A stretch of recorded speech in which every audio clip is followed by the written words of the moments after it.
नमस्कार, आपले बुलढाणा समाचारमध्ये स्वागत आहे।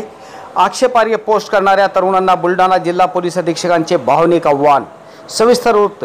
नुकतेच रामगिरी महाराज यांनी प्रेषित मोहम्मद यांच्यावर आक्षेपार्ह वक्तव्य केल्यानंतर महाराष्ट्रात मुस्लिम समाजाच्या तरुणांकडून महाराजांच्या वक्तव्याचा निषेध करण्यात येत आहे। अशातच हिंदू तरुणांकडून रामगिरी महाराजांच्या वक्तव्याचं समर्थन करण्यात येत आहे। यामुळे सोशल मीडियावर समर्थनात विरोध वार सुरू आहे।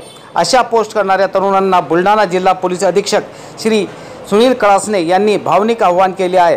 सोबतच कायदा व सुव्यवस्थेचा बिघडवणार नाही, पोस्ट नागण्यावर कायदेशीर कारवाई करण्यात येईल असा इशारा सुद्धा दिला आहे। गेल्या काही दिवसापासून राज्यामध्ये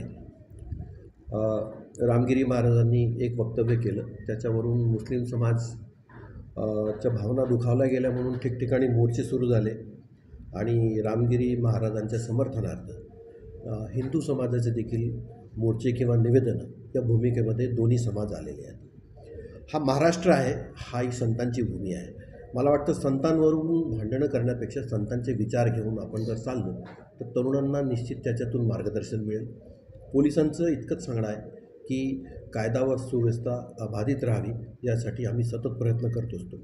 सगळ्या समाजांचं त्यामध्ये सहकार्य अपेक्षित आहे। स्पेशली तरुण मुलं जे इंस्टाग्रामवर, फेसबुकवर, मीडियामध्ये पोस्ट व्हायरल करतात आणि घरी बसून गावामध्ये जो तमाशा होतो त्याच्यानी आया बहिणींचं, ज्येष्ठांचं आणि लहान मुलांचं, सामान्य माणसांचं, मजुरांचं, रोजंदारीवर जगणाऱ्या माणसांचं नुकसान होतं।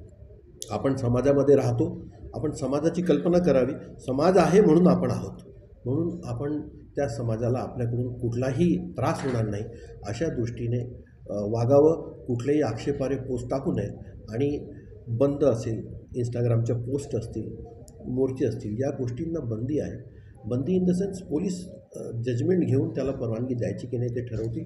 पोलिसांना तुमचं सहकार्य अपेक्षित आहे आणि कायदा तोडल्यास त्याच्यावर कठोर कारवाई करण्यात येईल आणि तरुणांचं आयुष्य त्याच्यामध्ये उद्ध्वस्त होतं, ही देखील पोलिसांची भूमिका आहे। तरी हा विचार सगळ्यांनी करावा आणि शांतता ठेवावी, हे पोलिसांकडून आव्हान आहे।